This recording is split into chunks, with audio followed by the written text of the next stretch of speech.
Hello student, welcome to gems classes. मैं अनुराग मिश्रा आपका James classes में स्वागत करता हूं। आज से एक न्यू सीरीज स्टार्ट हो रही है। मैथ्स तो चलेगा ही चलेगा जेम्स क्लासेस में, लेकिन आज से हम एक नया सीरीज स्टार्ट कर रहे हैं। वो सीरीज क्या है? Most important GS question. GS question के बहुत इंपॉर्टेंट क्वेश्चन है जो एग्जाम में आ चुके हैं या एग्जाम में आने वाले हैं। ठीक है, या रिपीटेड क्वेश्चन देंगे या एग्जाम ओरिएंटेड क्वेश्चन देंगे। ठीक है, तो ये आप कह सकते हो टॉप 10 क्वेश्चन कह सकते हो, सुपर 10 क्वेश्चंस कह सकते हो। तो इस क्वेश्चन को बहुत ध्यान से देखना, ज्यादा ध्यान समझा करो। अगर आपको कोई चीज आती है तो वीडियो को स्पीड में देखा करो, अगर नहीं आती तो वीडियो को स्लो करके जैसे नॉर्मल चलता है उस मोड पे देखा करो।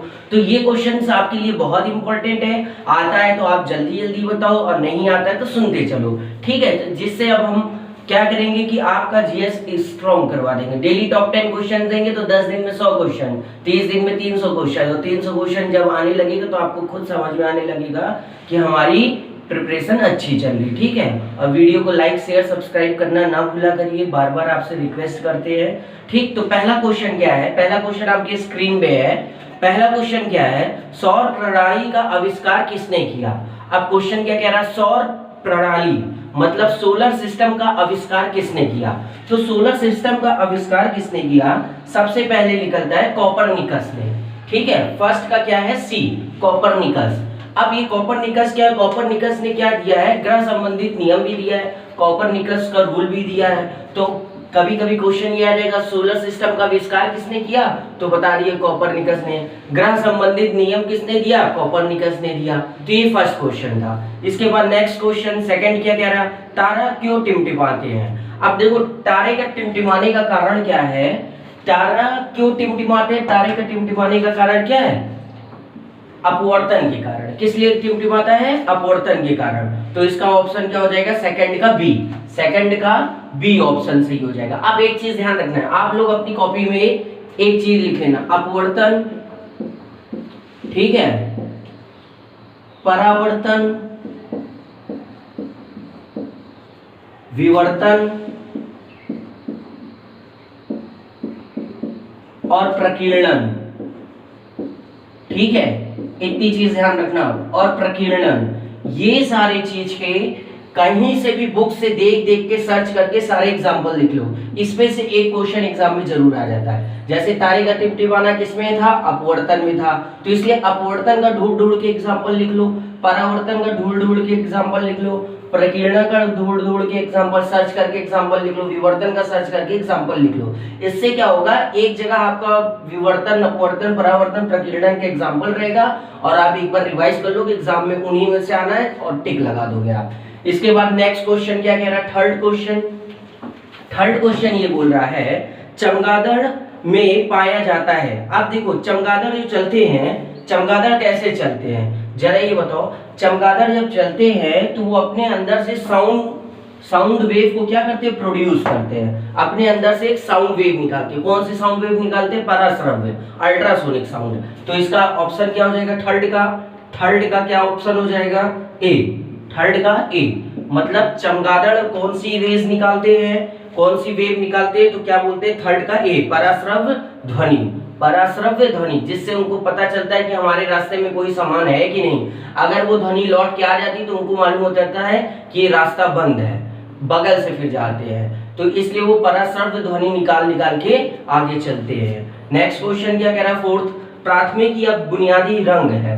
अब देखो, प्राथमिक रंग मतलब प्राइमरी कलर की बात कर रहा है, प्राथमिक या बुनियादी रंग की बात कर रहा है। ठीक है, प्राथमिक कलर की बात अगर जब भी करेगा, एक प्राथमिक कलर होता है, एक द्वितीयक कलर होता है, प्राइमरी और सेकेंडरी कलर होता है। ठीक है, तो प्राथमिक रंग में कौन कौन सा होगा? जल्दी से ये देखो, प्राथमिक रंग में आपका आ जाएगा कि लाल, नीला, हरा। क्या हो जाएगा? लाल, नीला और हरा।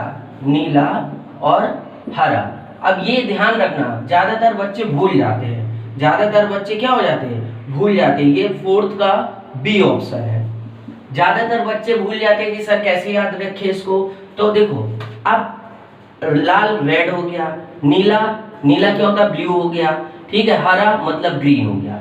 अब आप लोग को याद होगा, अगर ध्यान से देखोगे याद होगा, आरबीसी आप याद किए होगे। आरबीसी सुने हो कि नहीं? Red blood corpuscles. तो आर बी तो वही है, बस जी याद करना आपको, ये सी को ऐसे जी बना देना है, सी की हेल्प से क्या बन गया, जी बन गया। तो आर बी जी जब भी प्राइमरी कलर की, क्योंकि देखो ध्यान से समझना, हरा पीला इसी में कंफ्यूज होता है, नीला पीला, पीला भी आ जाता है ऑप्शन में, क्योंकि देखो इसमें ऑप्शन में क्या दिया, लाल पीला हरा, लाल नीला और हरा, लाल नारंगी और हरा, लाल जामुनी और नीला।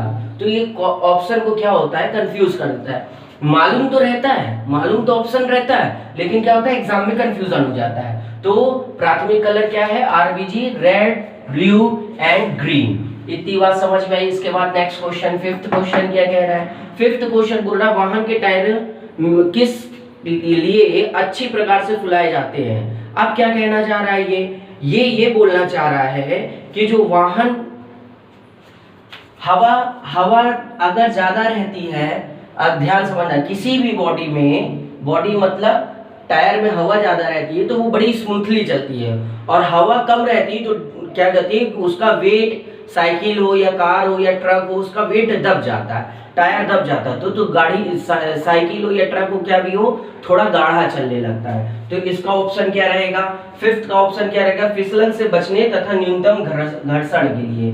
मतलब टायर में जो नुकीला होता है, स्पाइक्स बना होता है, वो किस लिए रहता है, ताकि घर्षण बल तुम्हारा क्या रहे, कम रहे, और फिसलन क्या रहे, कम रहे। तो इसका ऑप्शन क्या होगा, फिफ्थ का सी सही हो जाएगा, फिफ्थ का सी सही हो जाएगा। अब इसके बाद सिक्स क्वेश्चन क्या कह रहा है, नेक्स्ट क्वेश्चन सिक्स, और नेक्स्ट क्वेश्चन क्या कहना चाह रहा है, सिक्स क्वेश्चन ये कहना चाह रहा है शुष्क सेल का एनोड किससे बना होता है, शुष्क सेल का एनोड किससे बना होता है। तो आप ध्यान रखो, अब यहाँ एनोड की बात कर रहा है, एनोड होता है, कैथोड होता है, शुष्क सेल मतलब ड्राई सेल की बात कर रहा है। तो अब उसमें एनोड किसका बना होता है, एनोड की बात किया ना, एनोड किसका बना होता है, ग्रेफाइट का। किसका बना होता है, ग्रेफाइट का। अब ग्रेफाइट का तो बना है, अब ये ग्रेफाइट किसका बना है, वो कार्बन का बना है। इसमें भी दो क्वेश्चन हो गया, शुष्क सेल में ग्रेफाइट किसका बना होता है, पता चला कार्बन का बना होता है। तो इसका ऑप्शन क्या हो जाएगा, ए, सिक्स का ए सही हो जाएगा, सिक्स का ए सही हो जाएगा। इसके बाद नेक्स्ट क्वेश्चन क्या कह रहा है, नेक्स्ट क्वेश्चन ये बोल रहा है, स्क्रीन पे आप लोग क्वेश्चन देखते जाइएगा, स्क्रीन पे क्वेश्चन आ रहा है, स्क्रीन पे क्वेश्चन आप देखते जाइएगा। नेक्स्ट क्वेश्चन क्या कह रहा है, रेलवे मार्ग में दो पटरियों के एक सिरे से दूसरे सिरे तक उनके बीच में अंतराल छोड़ना इसलिए आवश्यक होता है। देखो जैसे देखे होगे रेलवे लाइन के, ये ऐसे रेलवे लाइन होता है, तो ये गैप छोड़ना किस लिए आवश्यक होता है, ये गैप छोड़ना किस लिए आवश्यक होता है, ये क्वेश्चन पूछा है। ताकि आप देखो क्वेश्चन का ऑप्शन क्या है, सेवेंथ है, सेवेंथ क्वेश्चन का ऑप्शन आप लोग रीड करिए और अच्छे से हमको बताइए। अब जैसे इसमें क्या होता है, जो ठंडी होता है, ठंडी में अगर आप देखोगे नॉर्मल, अभी पटरी को छोड़िए, नॉर्मल घर में जो पाइप होता है वो ठंडी में कॉन्ट्रैक्ट हो जाता है, सिकुड़ जाता है, कितना टाइट हो जाता है, और गर्मी में क्या हो जाता है, गर्मी में वो फैल जाता है। ऐसा होता है कि नहीं होता है। तो उसी तरह इसमें रेलवे की पटरी गर्मी में धीरे धीरे थोड़ा सा अपना साइज बढ़ाता है। अब ज्यादा नहीं कि यहाँ तक है तो यहाँ तक साइज बढ़ा दिया, इतना नहीं, वो इतना अच्छे क्वालिटी का लोहा होता है कि ज्यादा डिफरेंस नहीं आता है, बट 0.001% डिफरेंस आ जाता है। तो इसका ऑप्शन क्या रहेगा, इसका ऑप्शन रहेगा डी। डी में क्या सही है, ग्रीष्म काल में विस्तरण से होने वाली दुर्घटना को रोका जा सकता है। अब बोल रहा फ्यूज तार की प्रकृति क्या होती है। नेक्स्ट क्वेश्चन है एट्थ, नेक्स्ट क्वेश्चन एट्थ, अब ध्यान समझिएगा, फ्यूज तार ये बहुत इंपॉर्टेंट क्वेश्चन है, फ्यूज वाला बहुत आता है, ठीक है। अब यहाँ एट्थ क्वेश्चन क्या बोला है, फ्यूज तार की प्रकृति कैसी है, फ्यूज तार किस चीज का बना होता है, कहने का मतलब ये पूछ रहा है। एट्थ का क्या पूछ रहा है, कहने का मतलब ये पूछ रहा है कि फ्यूज तार की प्रकृति बताइए। तो क्या होता है, निम्न प्रतिरोध, मतलब उसका रेजिस्टेंस क्या होता है, लो होता है, निम्न प्रतिरोध, ऑप्शन क्या रहेगा सी। और उच्च द्रवणांक, मतलब मेल्टिंग पॉइंट क्या होती है, हाई, मेल्टिंग पॉइंट हाई होती है, और रेजिस्टेंस क्या होता है, लो, प्रतिरोध कम, मेल्टिंग पॉइंट हाई होता है। तो इसका ऑप्शन क्या सही हो जाएगा, सी, एट्थ का सी। इतनी बात समझ में आई कि नहीं आई। फिर नेक्स्ट क्या कह रहा है, यदि नोड तथा संलग्न एंटी नोड के मध्य की दूरी 30 सेंटीमीटर है तो तरंग कितनी दीर्घ होगी। अब ये क्वेश्चन क्या कह रहा है ये समझते हैं, ठीक है। अब इसमें ये बोल रहा है, क्वेश्चन ये बोल रहा है, नेक्स्ट क्वेश्चन है नाइन्थ, नेक्स्ट क्वेश्चन क्या कह रहा है नाइन्थ, यदि नोड तथा एंटी नोड के मध्य की दूरी 30 सेंटीमीटर, नोड और एंटी नोड, ये आप लोग फिजिक्स में पढ़े होंगे, नोड एंटी नोड, उसमें पूछा 30 सेंटीमीटर की अगर गैप है तो तरंग कितनी दीर्घ होगी, तरंग का बताना कितनी ज्यादा हाई लेंथ की होगी। तो इसमें क्या होता है, जो भी दिया रहेगा उसको 4 से मल्टीप्लाई कर दोगे आंसर।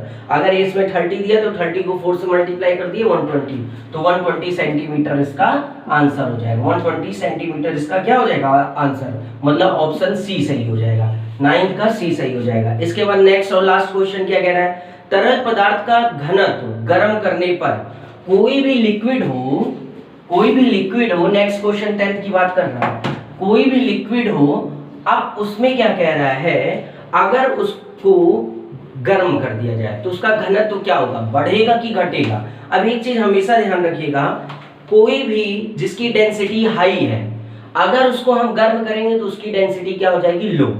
उसकी डेंसिटी क्या हो जाएगी, लो। अगर उसकी डेंसिटी पहले से लो है तब हम उसको गर्म करेंगे तो और लो हो जाएगी डेंसिटी। मतलब किसी चीज को भी गर्म करने पर उसकी डेंसिटी क्या हो जाती है, घट जाती है। तो इसका आंसर क्या हो जाएगा तुम्हारा ए, 10th का ए। तरल पदार्थ का घनत्व गर्म करने पर क्या होगा, तरल मतलब लिक्विड अगर लिक्विड सब्सटेंस को गर्म करने पे हमको क्या होगा, उसका घनत्व कम हो जाएगा, मतलब 10th का ए सही है। ठीक है, अब आज हमने जैसे 10 क्वेश्चन बताया, अब इन 10 क्वेश्चन को आपने देखा, देखने के पहले आपके स्क्रीन पे जो क्वेश्चन है उसके आंसर देख के आपने बताया। अब मैच करिए कि 10 क्वेश्चन में आपने कितना सही बताया। अगर मान लीजिए 10 में 7 आप सही बता रहे तो इसका मतलब आपकी प्रिपरेशन सही चल रही है, और 10 में अगर 5 बता पा रहे, 4 बता पा रहे तो प्रिपरेशन सही नहीं चल रही। जिसका 10 में 10 पूरा सही है वो एक्सीलेंट, उसकी परफॉर्मेंस ही एक्सीलेंट है, उसी के लिए वैकेंसी बनी है, वही क्रैक करेगा। तो इसमें आपको ज्यादा से ज्यादा मेहनत करना है, और हम डेली 10 क्वेश्चन ज्यादा से ज्यादा आपको 10 मिनट के अंदर बता दिया करेंगे। उस 10 मिनट तक क्वेश्चन को बहुत ध्यान से देखिए ताकि आपका हर चीज कवर हो जाए। ठीक है, तो ये इंपॉर्टेंट क्वेश्चन का कलेक्शन है, सीरीज है, यहाँ से आज हमने स्टार्ट किया। सो प्लीज सपोर्ट करिएगा और लाइक सब्सक्राइब शेयर करना ना भूलिएगा। Thank you.